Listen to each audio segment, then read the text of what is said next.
Michal, I'm coming. you mind getting the books up there? Yeah. The one that's most worn out is mine.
Okay, so where did we stop?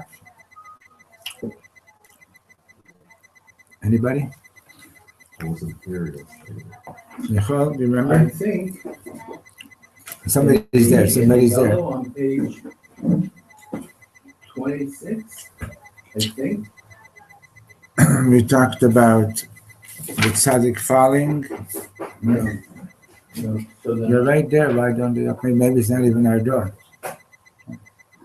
So it could be on 25. Then. What was the last thing we spoke about? I can. Oh, right. On page 25, we learned the refraction Adam Nikram Mahalech. Okay. So we did that paragraph. Okay, good. So in the orange, it says page 25, and okay. So what was being said now is, so we're in the part now where the question. I got it for her already. Oh, you closed yours. So you remember that this introductory essay to Shar Yichud Emunah began with a quote from King Solomon, right? And Chanoch Linar al pi darko, educate the child in his ways. Gam ki askin lo yasur mimena, so that when he'll be older. I have a drink. I have a drink. I have a drink. So that Gam ki askin lo yasur mimena, so that when he'll be older, he won't depart from it. And the question was raised. So it's true, you have to educate the child on his level, but what's the great advantage that he's going to stay that way when he'll be older? It's not talking about information, because the examples that you gave were the mathematics taught in grade 1 is not like in high school everything. I'm just wondering. It's more, but it's not just information. No, it's information also, but the understanding of information. Like, for example, to understand what is math. Math is if you think that math is just arithmetic, multiplication, subtraction, addition, and division, then you have a very, very, very limited understanding of what math is about. That's what we're talking about. It's not just information, it's talking about it's knowing what it is. So for example, you're talking to a child about God, right? If you give the child just if you sort of like there's still people around that think that God is some kind of old man with a white beard in the sky, right? They have a. Are they standing there by the door? Yeah.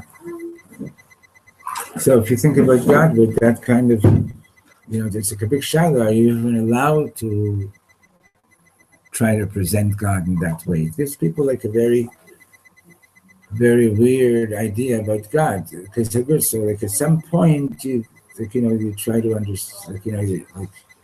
We live in our bodies. We understand things from within ourselves, and we try to figure out ways that we can actually understand something. It's okay, good, but that's understood. But so what's so great that's as to that? If you grow up, and you still think that way, and you still have that immature vision. But then it's there you teach, like for instance, you teach a child Modani and maybe. Fine, but why does he say Gam ki yaskin lo yasur mimena? What does he mean to say that that he won't depart from it when he's older? So there's got to be something that's sophisticated that it will make sense when you're older as well. Okay. So good. So he spoke about two kinds of love of God: the spontaneous love that is experienced by the tzaddik, and the love that you can arouse within yourself. In other words, there is an embedded love of the soul for God, but you basically need to know how to get in touch with your neshama and need to know how to discover Hashem within yourself, and then your love for self is transposed. In other words, to realizing that really your deepest essence is Hashem, and it's really Hashem that you love. Okay, fine. So now the spontaneous love is the gift that tzaddikim get to experience, and the other love is a love that everybody can achieve through learning meditations and doing it properly. Right? Okay. Now. So what's the, now he went on to say that the reality is, including for tzaddikim, is that you have obstacles along the way. The journey is not a smooth journey, right? And the way King Solomon puts it in Proverbs, is Kisheva Yipol Tzaddik, become that the Tzaddik falls and gets up 7 times, right? So,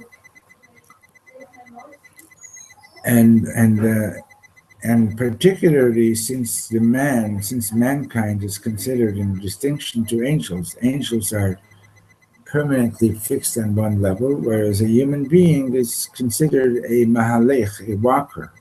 In fact, Rabbi Steinsaltz points out on this week's parsha that this week's parsha is called Lech Lecha, right? This is the first Jewish parsha in the Torah, right? Avraham Avinu is the first Jew. So he says, if you're not ready to walk and to go ahead and to walk before God, then you're still in Parshas Noach. Noach, the name Noach means calm, tranquil, and so on. He's a tzaddik. Sometimes you drink, sometimes you get drunk, this and that, and so on. But you're not Avram Avinu. Avram Avinu is like walking. He's going. He's moving. Did Noah walk with God? He walked with God, but Avram is before God. Right.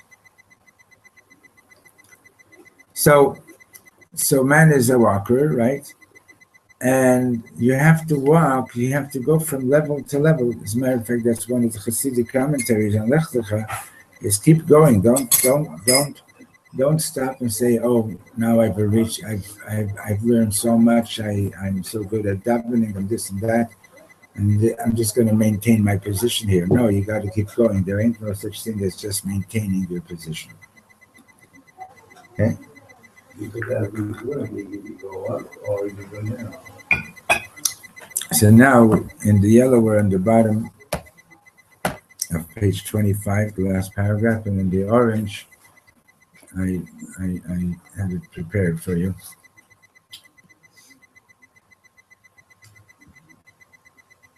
Ulam, the last paragraph in 26. Ulam chova b'zkut zo shel halicha.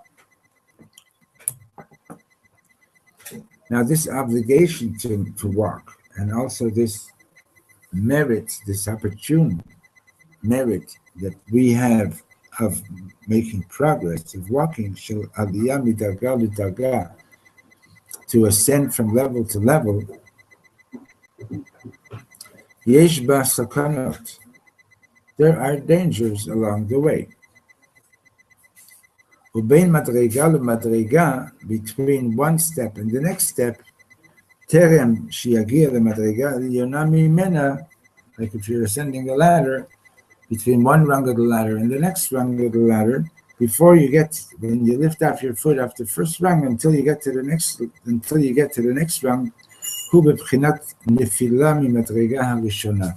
So that's considered as if you've already fallen off the rung that you've been on. In other words, you no longer have the stability of where you've been, right? Yeah, so I tried to do this from a physical. So the idea is that at some point your feet are not on a rung. Well, but one always is. Yeah, but it's still, you don't have, like it's just like, for example, stand up on 2 feet, you can stand and stand and stand, right? But if, what do you call it? If you stand on 1 foot, a little child can come and push you over, right? You don't have the stability. So in other words, that instability is considered to be nefila, it's considered to be falling. Okay? So when it says, now 1 second, so that's, so when we say Kisheva Yipol Tzaddik Vikam, that the Tzaddik falls 7 times and he gets up, it doesn't mean to say that he's fallen and he's ran out of shul on Yom Kippur and went to have a Big Mac. Okay? We're talking about just the progress, the movement forward, right? Is a process of going from stability through instability to the next level of stability, and then again further instability, and then again stability, and so on. In other words, that's the process. So the tzaddik keeps moving. Let's see it inside. Wait, sorry, just reiterate. Yeah. The process is stable, unstable, and the idea is just going through even. You have to just, that's right, you gotta keep going, okay? So Adam יכול להחזיק בשתי, Adam אינו יכול להחזיק בשתי מדרגות יחד. You can't, we're in the 3rd line of the paragraph. A person cannot hold on to 2 levels at the same time. שהוא עובר ממדרגה למדרגה, and when he's moving from one step, from one level to another, הוא חייב לאבד את מדרגתו הראשונה, he has to lose his previous level, כדי שהוא יוכל להגיע למדרגה האחרת, so that he should be able to get to the next level, right? If you, at some point, you gotta move from the step that you're at to the next step. Now, here's the reality.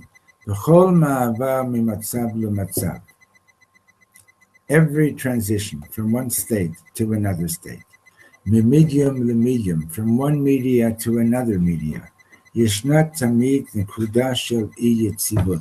there's always a point of instability. Yitzivut is stability, Yitzivut is instability. Okay? If you want to go from walking on dry land to swimming in the sea,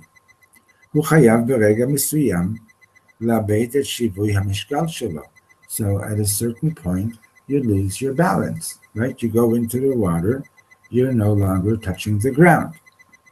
כאשר האדם רוצה ללמוד מקצוע חדש, if you want to learn a new skill, ולעבור שינוי מהותי באותו מקצוע, or you want to go through, you want to make a radical change within a particular skill.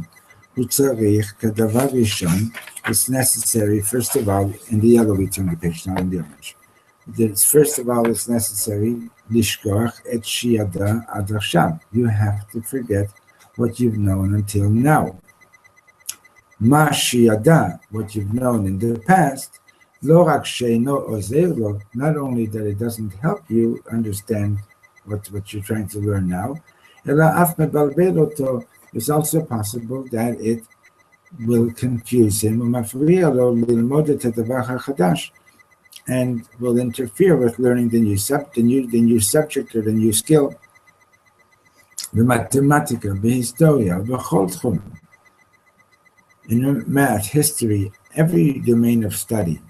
אם אדם אינו שוכח את החוקים הקודמים, if you don't forget the previous laws of that, את הכללים לפיהם פעל, if you don't forget the principles by which you worked, וחשב, by which you thought עד עתה until now, הוא אינו יכול להמשיך הלאה, then you cannot go further. In other words, you've reached some upper end, and you're not going to go any further.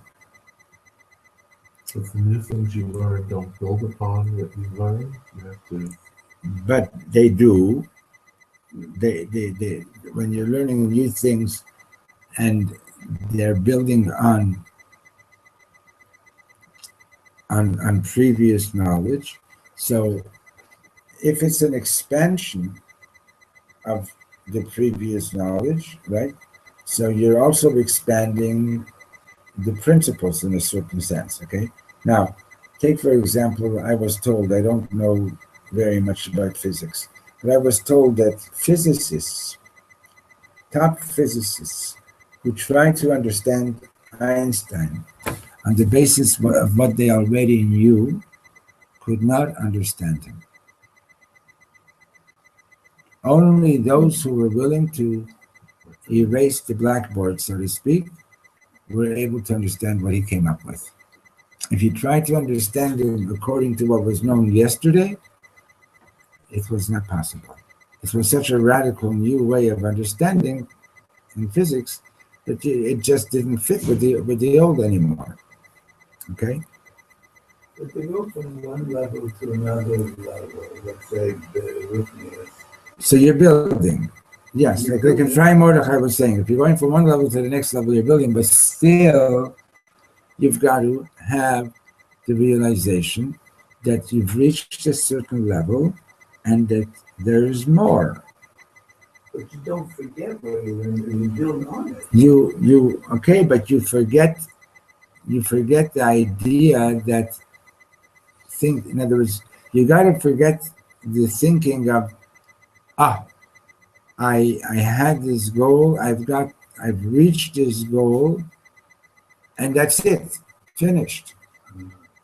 You got to forget thinking that you mustn't allow yourself to start thinking that that's it, I've arrived. It's like this man came to the Kotzker Rebbe and he said, I've learned Kol HaTorah Kula, I've finished everything, and the Kotzker Rebbe said to him, well, then go home fast and say goodbye to your family. Because obviously, if you've done everything that you need to do, it's time for you to go upstairs.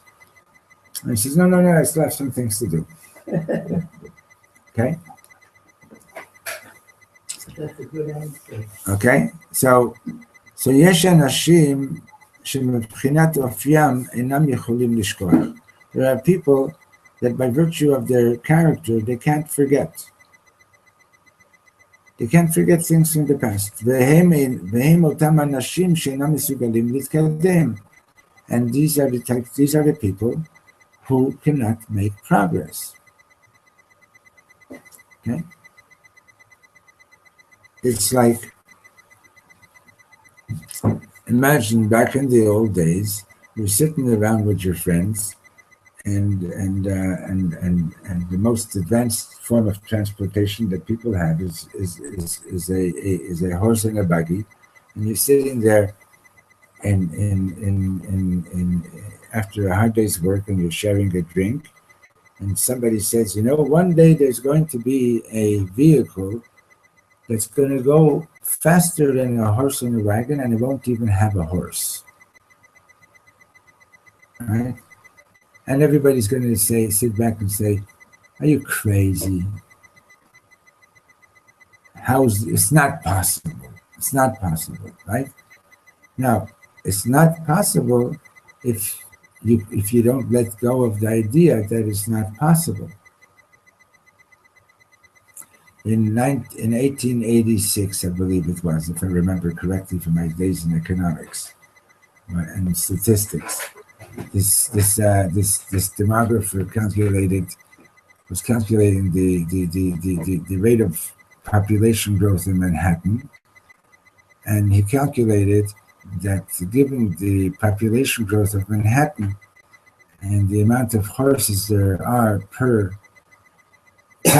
capita, he calculated that by 1906, Manhattan was going to be covered in 10 feet of horse manure. And statistically, he was right. Whoa. Huh? Statistically, his math was right. Right? So what happened? I stopped feeding the horses. He didn't foresee forward.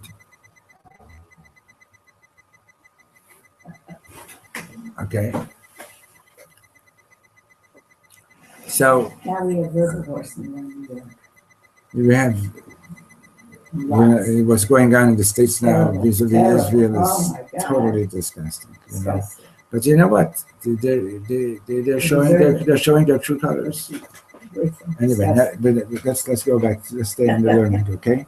I can't find a place. You just show me where you are. Finger on the spot. You're not following the exact. Well, yeah, I can help you. It's okay. I'll show you. Because you're not on the right page. Okay, well, you gave. No, it wasn't. Okay, fine. I look through it before you Okay. see the words. So we're on page 27 here in this book, and this is the second paragraph. Okay. The first word is Hanakuda. Okay. Okay. That's So- why I couldn't find it. Okay, you got it. Baruch I got it. Hashem. Good. Hanakuda, right? Thank So Hanakuda shel ha'ma'avar, the transition point. Everybody's with me? Yeah. The transition point, he tamid nekuda shel nefila. The transition point is always a point of falling. Kol misha avar chavaya kazo, anybody who's gone through such an experience, in other words, an experience of transition, makir et hagasha shehu ibeid et hakol, is well aware of the sensation, of the feeling that he's lost everything. Hagasha shekol ma shelamad hu chasar erech klapei hadvarim hachadashim. It's like a feeling of everything I've learned is useless compared to the new situation. Shotam adayin ein lo yodea, which at the moment he doesn't know yet. Okay. הנפילה שבין מדרגה למדרגה, the fall between one step and the next step, אינה תלויה רק בתהליך ההתקדמות האנושי. It's not dependent just on the process of human progress. בפנימיות הדברים, on a deeper level, כל מעבר ממהות למהות, every transition from one substantive state to another substantive state, or minikuda lenikuda, from one point to another point, hu ma'avar derech ha'ayin. You gotta go through the know thing territory. Okay. One second, just I'm going to do that. Ein ma'avar yashar miyesh liyesh. There is no direct transition from yesh to yesh, from something to something. Okay? Gam ma'avarim shutim, even simple transitions, the churura kololim betocham shlavim she'enam berurim, also have stages between which are not clear. She'i afshar hagdir ma koreh bam. It's not so easy. It's not possible to define what exactly is happening at those points. Just a few more lines before. Okay. Klalo shel davar. The general principle is between point A and point B, there is a void. Between step and step, as you're walking. Between stage and stage. B'sulam, on a ladder. There's an empty space between one step and the next step. In order to make progress from one point to another point, you have to jump. You have to be above the empty void. And at that moment, and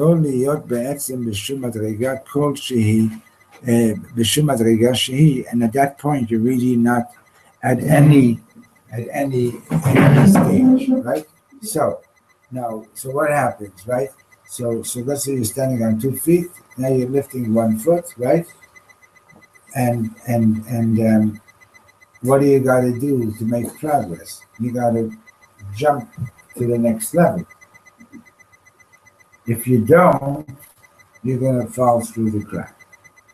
Okay, but in any domain, whether it's in the sciences, in any field, going from one media to another media, there is some point where the first point, the transition can only be made when there's got to be a letting go of the previous and move on to the next. Now, Rav Nachman said, I was told, I have never seen it inside the Sefer, he said like this: forgetting is the ability to forget. To forget was given to us to forget the past, and remembering was given to us to remember the future. Okay? And now Rav Nachman, forgetting is to forget the past, and remembering is to remember the future. Rav Nachman says that we should say every morning, I remember Allah Haba. So something about that. Right? Now, of course, the Torah says there's certain things that you have to remember. Understand it? So don't take that as a total blanket statement, you know what I mean, like in a totally literal sense. Now, for example, the process of tshuva is dependent on remembering the future. Okay? Remembering the world to come. Yeah. Right? If all I remember is my mistakes of the past, and I don't remember the possibilities of the future, right? Then I'm going to be stuck in the past, and that's it. Finished.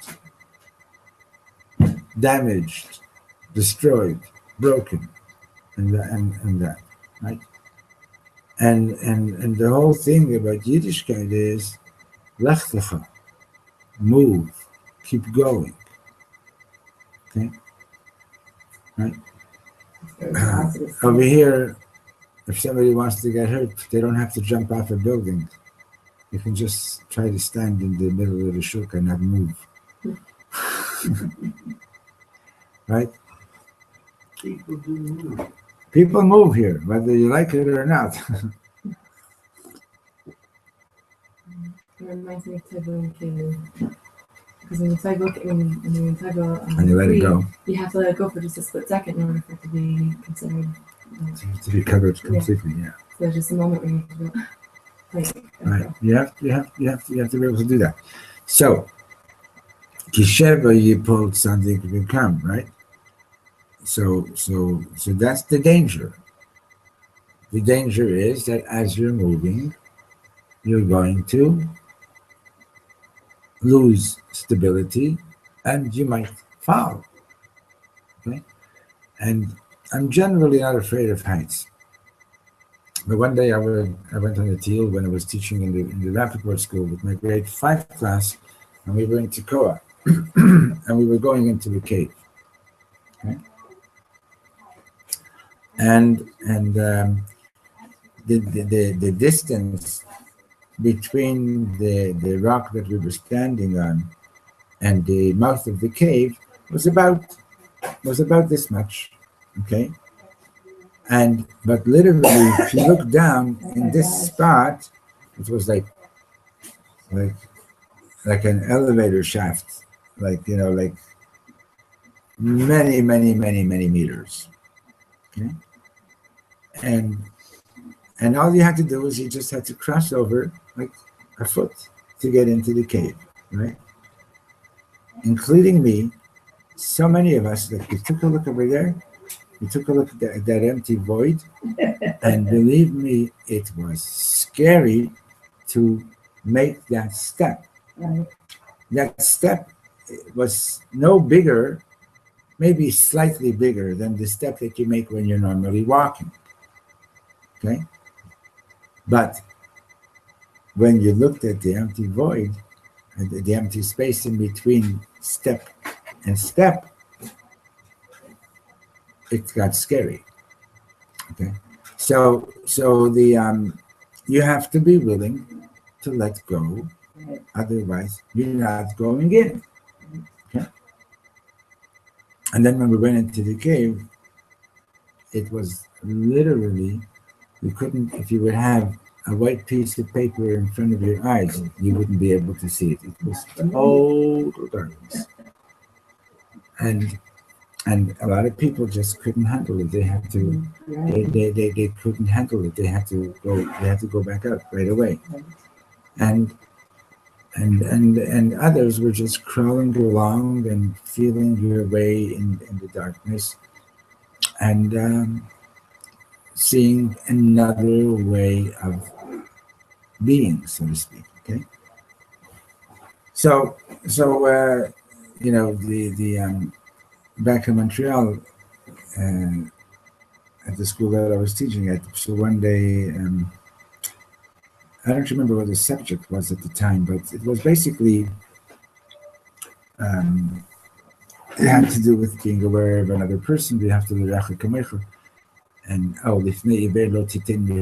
don't put a stumbling block in front of a blind person.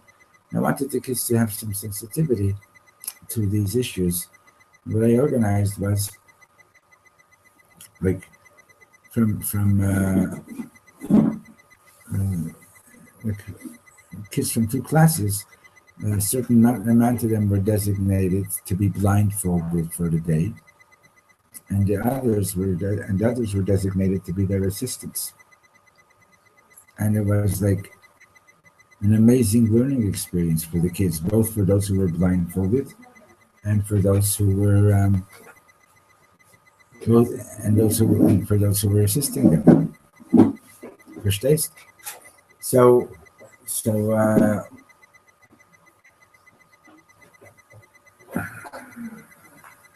there's an amazing story. Did you ever see the book Hasidic Tales of the Holocaust? No? Have you seen it? I just was talking about it the other day with It's- someone. I want to Yeah, do that. it was done by Yafa Eliach, and she's the one. If you've been at Yad Vashem, there's this big tower of photographs. She was a professor of literature. I heard that she needs a refuah, Anyway, so she collected stories, and many of them from the Blucher Rebbe, who after the war lived in New York. So one of the stories, and his name was Rabbi Yisrael Shapiro. So one of the stories is that while he was in the concentration camp, there was this Jewish man who was not a religious man, but he appreciated. He was a good person, and he appreciated intelligence and so on. And he was in the same barracks with the Blucher Rebbe, and they would have discussions and debates and things like that about God and religion and so on. Anyway, one Yom Kippur, the Nazis in Shemam told the Jews to dig a huge trench, and very wide. And then when the trench was done, you've heard the story. Good story. They told the Jews, it's Yom Kippur today, it's your day of judgment, so everybody line up and jump across. If you make it across, you're obviously in the book of life, and if you don't, you're not in the book of life, right? So this man, I don't remember his name right now, he says to the Blucher, and they were both like around 50-ish, around 50 years old at the time. Young. Huh? Young. 50 years young. Forgive me. Robin, you're invited to his bar mitzvah. He's young. You don't know this guy? He made Aliyah. And so this man says to the Blucher, we're not going to make it. And the Blucher says, if God wants us to live, we're going to make it. So it was time for the Blucher to jump. And he said some words of prayer, and he ran, and he put his hand up like this to the sky, and he jumped, and he made it across. And then a couple of people after him was his friend who was the non-believer. He went ahead, he ran, picked his hand up to the sky, and jumped, and he made it across. So later in the evening, they're talking, and this man says to the Blucher Rebbe, so how did you do it? He said, I prayed, and I visualized my ancestors reaching down from the sky with their hands, and I grabbed onto them, and I held on, and I made it across. So the Blucher Rebbe says to his friend, so how did you get across? Right? Because you don't believe in anything, right? So he says, for me it was easy. I was holding on to you. Okay. Now, why am I telling this story right now? I'm telling this story to illustrate. Anybody picked up on why? Moving forward and leaving a space that you have to make progress in the space. Leaping and realizing that if you hold on to the past, you're not going to make it. I'm silent. He knows. Don't worry. This guy is so quiet, his phone can make noise. If his phone wouldn't make noise, sometimes you wouldn't know if he's here or if he's up there.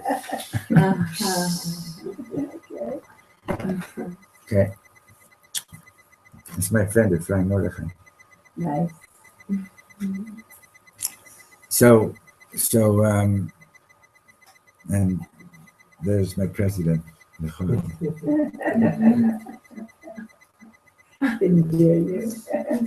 I heard I didn't. Okay. Modest. It's my biggest quality. Anyway. So the quiet and modest. Okay, so, and the contrast. We have to be friends nowadays. We have opposite personalities. So what's what I'm trying to illustrate is plain and simple. Take a leap.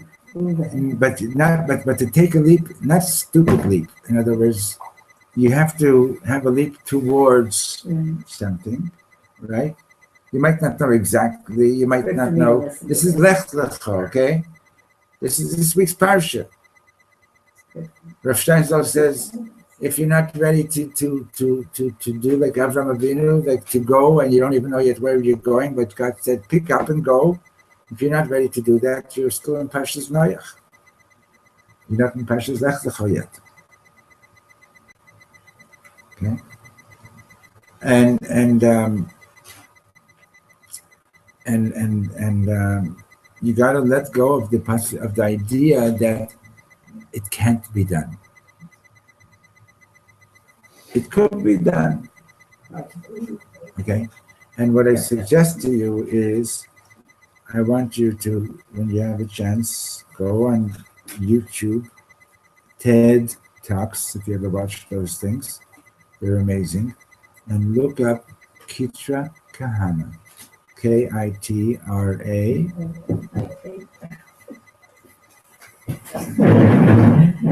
Thank you. Robin, did anybody ever see her all over the place? Well, I was told No. not to sit over there because my man was sitting there. Otherwise, I would have sat. But you didn't answer my question. K-I-T-R-A. Kahana. C-A-H-A-N-A. Did I show it to you the other day? I told you about it. Anyway, her father is a super brilliant man who's a rabbi in Montreal. And it's 3 years now that he's been struggling with this disease that paralyzed him. And she's giving a talk about those 3 years. And you got to see this. Yeah. Never heard of it. You never heard of TED TED Talks? Talks? No. Oh. Okay. Look at the one with the stroke. Anyway, so it's, you don't have to go to school anymore. All you need is TED Talks. I never heard of it. That and Radio Lab. Radio what? Radio Lab. It's a whole other thing. It's a podcast. Also, we have a neighbor here, Shifra Henry, that has an amazing radio show on the internet also. What is it You called? know that lady that comes sometimes in the morning and sits Called over the Schiffer here? Henry Show? No. Yeah. The older woman, yeah. She's a genius, and she has this amazing. She's constantly interviewing name of her people. show? I don't know, Judy can tell you, but she's constantly interviewing people who are in the cutting edge of spirituality and psychology and everything. Yeah. What's her name? Shifra Henry. If you Google her, you'll find Henry. Hendry. H. Endrie.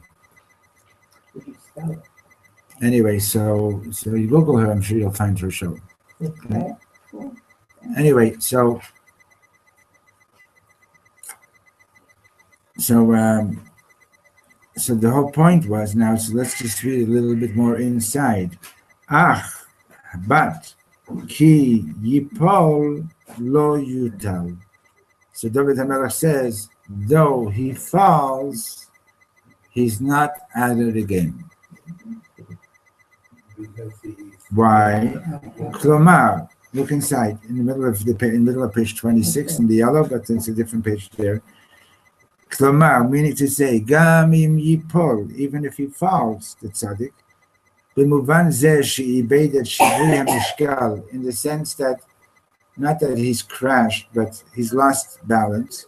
Lo yutal, he's not taken away, he's not taken out of the game. Lo yipol kach sheyeh mutal al haaretz. He's not going to fall so bad that he's going to end up just lying on the ground.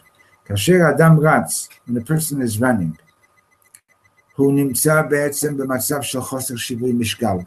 When a person is running, he's basically in a state of imbalance.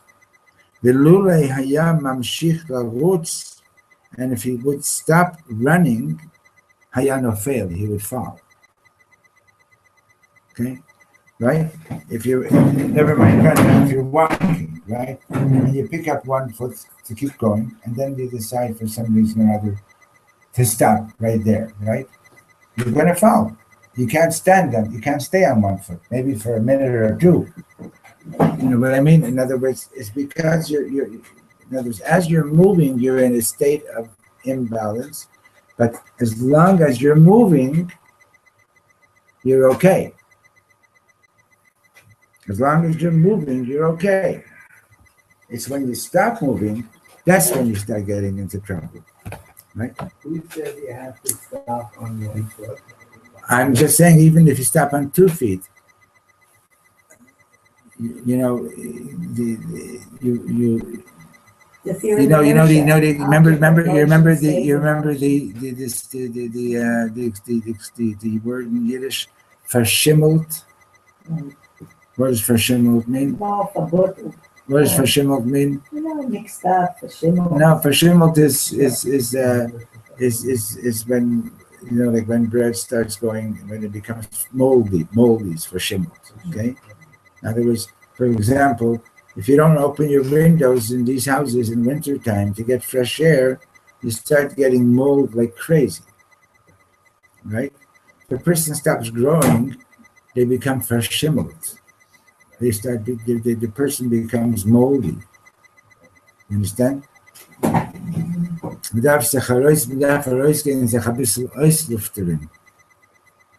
This is it. Right? You got to go and air it out.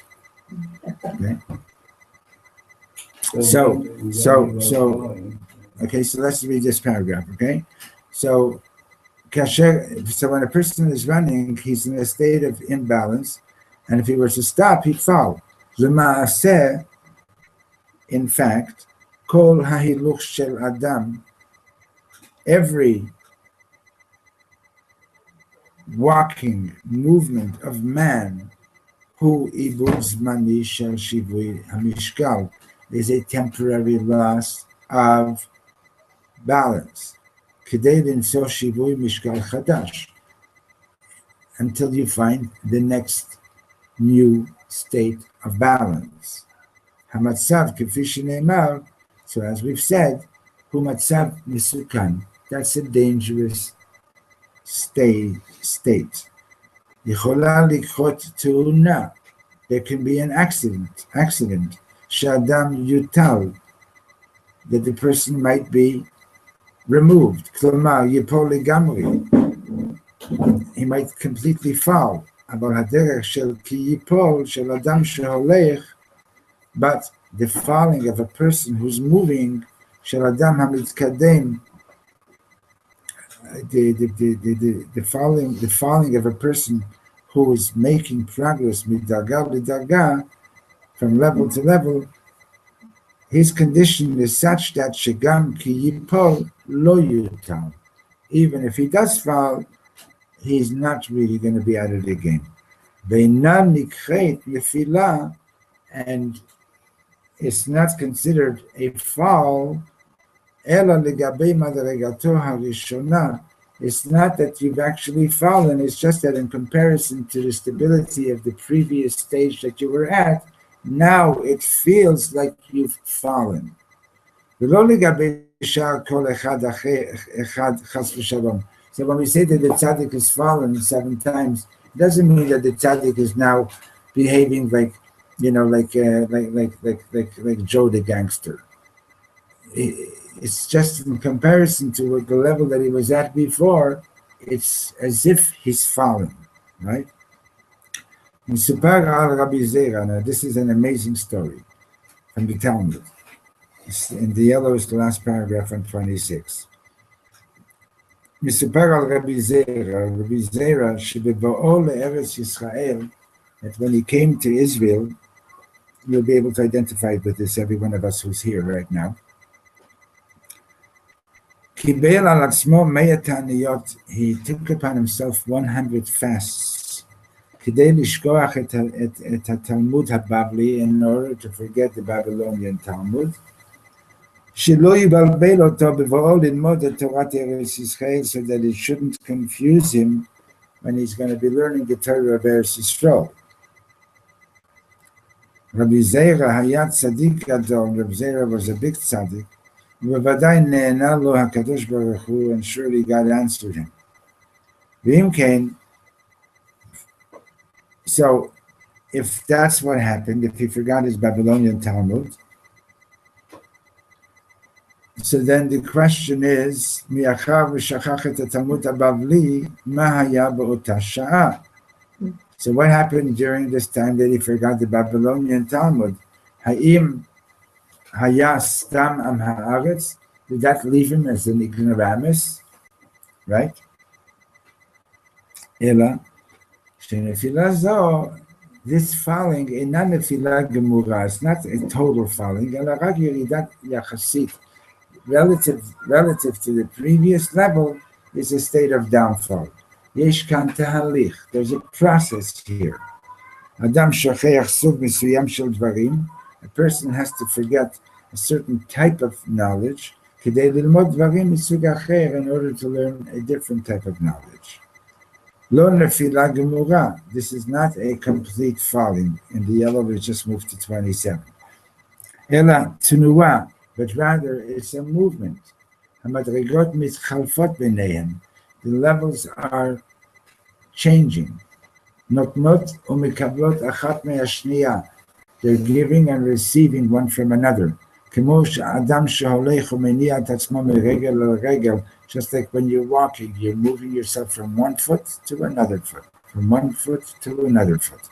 הלא יש כאן מעין פיקדון, so there's a kind of picadon here. It's like a deposit. שלאחר שהוא קונה את המדרגה השנייה, after getting the next level, הוא מקבל אותו חזרה, you regain your stability. כיוון שהדרגה הראשונה כלולה בדרגה השנייה, you regain the previous level also, because the previous level, like you were talking before, the knowledge builds on itself, right? But still, in order to go from step to step, you got to give up one to the other, right? Now, ועם זאת, and despite all this, אי אפשר לבנות את השלב הבא ולא המאבק הזה. In other words, even though the level that you're at is going to be included in the next level, you cannot get to the next level without going through this struggle of giving up the present stability. The wrestle, struggle. It's related to the word avak, which means dust. Because when you wrestle, the dust rises. So, okay. So without this battle,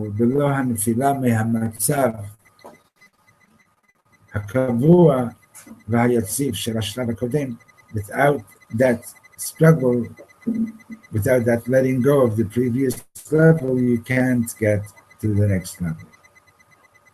So the tzaddik, when he falls, when we say that the tzaddik falls, we're not saying that he falls down to some low, disgusting level. It's just that it means that in relation to the previous level that he was at, between that level and until he gets to the next level, it's considered like a fall because now he's lacking the stability.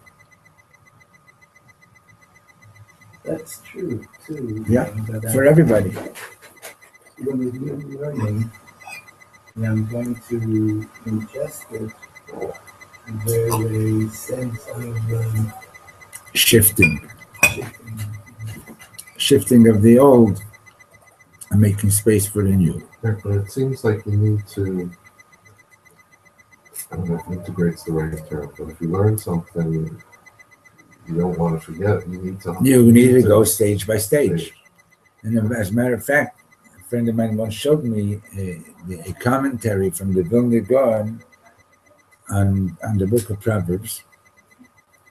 I don't remember on what chapter it was, but the Vilna Gaon says, interestingly, says, why is it that such a small percentage of the people who study in yeshiva actually become true scholars?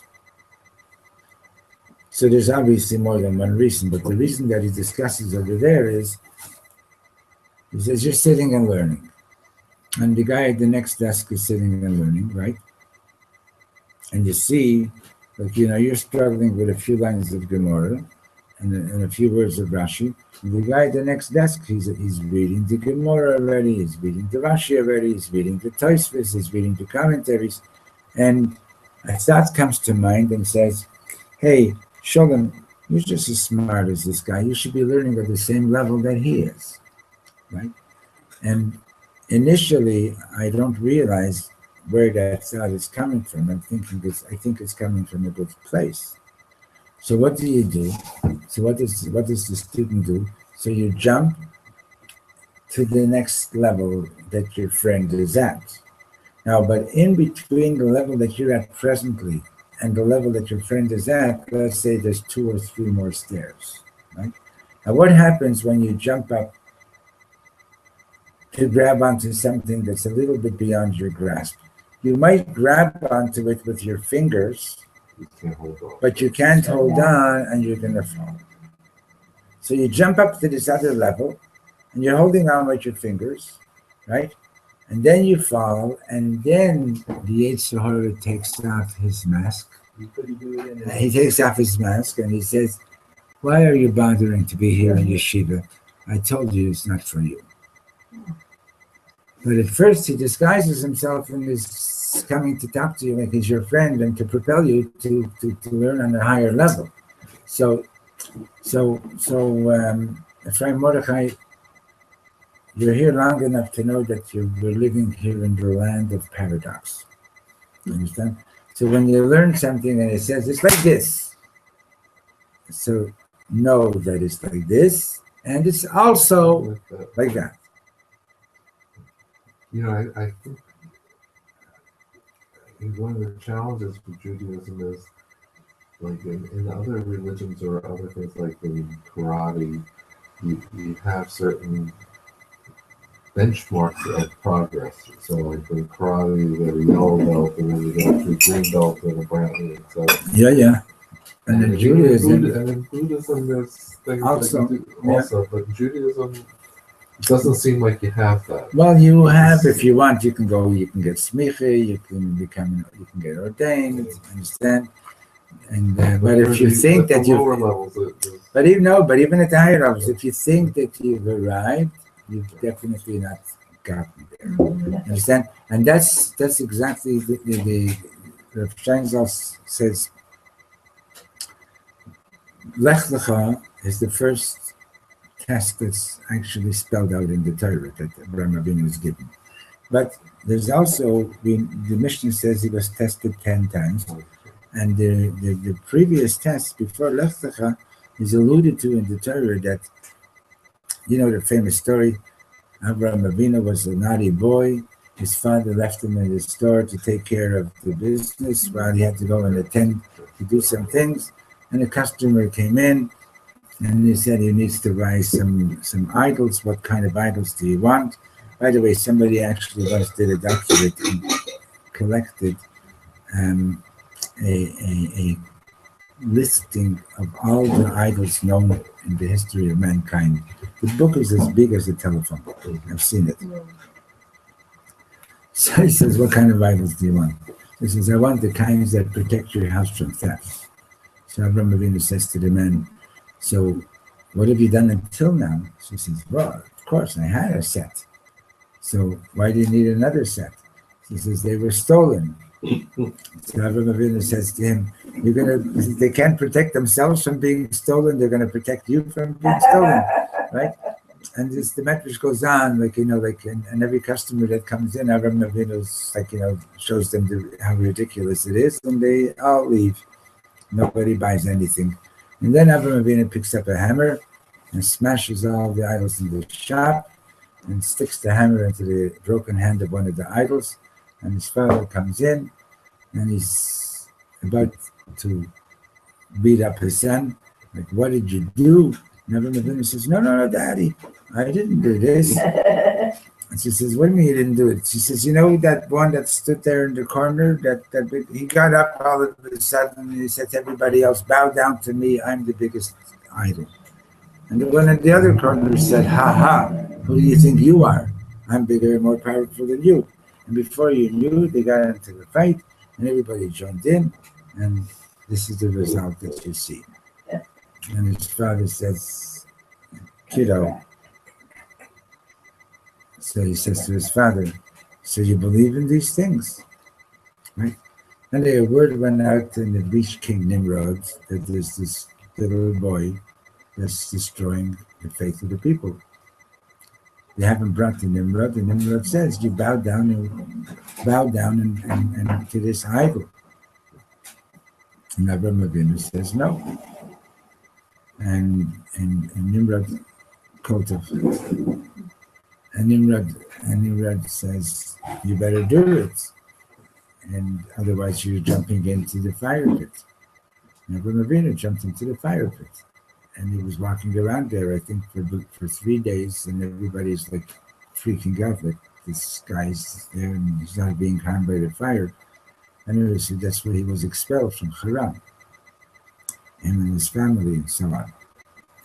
So isn't this a bigger test than Lech Lecha? Leave your country, leave your birthplace, leave your house of your father to the land which I will show you. Isn't jumping into the fire pit a bigger test? So the Translator explains, not really, because when the Jew is giving his life al Kiddush Hashem with Mesiras Nefesh, he knows why he's doing it. He has a reason, he has an answer. He knows why he's doing it. So he's giving up the externalities of his life to maintain the integrity, the truth of his inner life.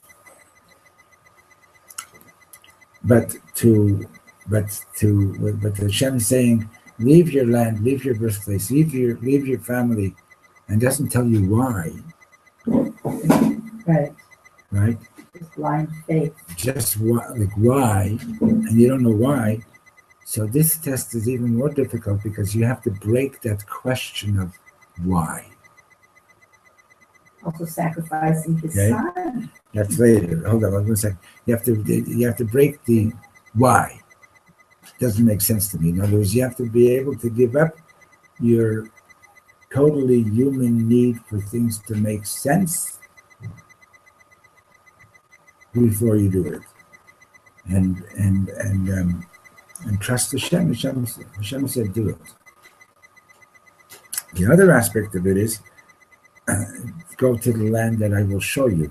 You don't have an address. You don't know where you're going. You don't have, like you said, what's the word? Benchmarks. Okay? That is a very difficult thing to live with, not having an address, not having a benchmark of where you're heading. And it's not only Avraham Avinu who has this test. We all go through these tests. In other words, you know that if you stay where you are, you're finished. It's over. You're not going to make any progress. So you have to know that you have to move. Okay? You know that you've got to move. And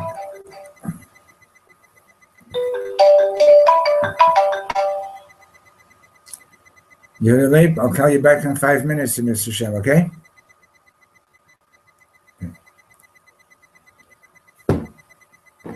So you know that you need to move, you need to go, you need to keep going. And that's Lech Lecha. Understand? You got to be willing to give up the past and move.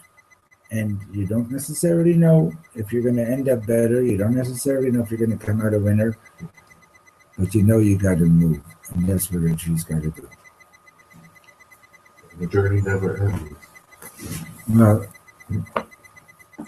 what would it have been if your journey would have ended 20 years ago at Prime Mordechai? You would be happy?